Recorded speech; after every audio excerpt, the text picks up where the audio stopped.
সারা বাংলাদেশের ৩০০ আসনে আমরা বসে নিজেদের মধ্যে আলাপ আলোচনার মধ্য দিয়ে বিভিন্ন আসন আমাদের মধ্যে আমরা নির্ধারণ করেছি।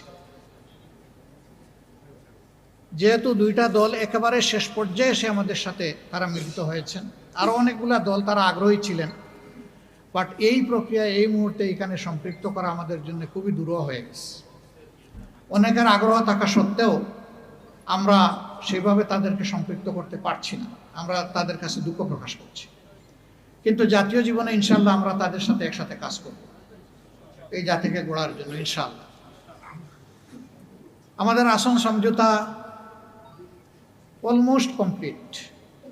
সামান্য একটু বিষয় যেগুলো রয়েছে আমরা আশা করছি এইটা নমিনেশন ফাইল করার পরই আমরা সেটাও ইনশাল্লাহ আলাপ আলোচনার ভিত্তিতে সুন্দরভাবেই সমাধান করতে পারবো। আপনারা দোয়া করবেন, এই ক্ষেত্রে কোনো সমস্যা হবে না। এই ব্যাপারে আমরা খুবই আস্থাশীল।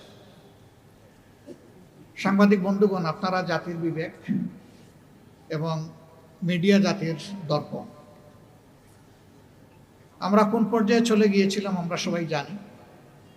আল্লাহ তাআলার বিশেষ মেহেরবানি ২৪-এর গণবিপ্লবের মধ্য দিয়ে, গণ আন্দোলন, গণ অভ্যুত্থান যেভাবে বলুন, তার মধ্য দিয়ে কার্যত এই জাতি স্বস্তির নিঃশ্বাস ফেলেছে এবং নতুন করে একটা আজাদির আশা অন্তরে পোষণ করছে। এ বিপ্লব পরিপূর্ণতা পেয়েছে ২৪-এ এসে, কিন্তু ত্যাগ এবং কুরবানি শুরু হয়েছে ২০০৯ সাল।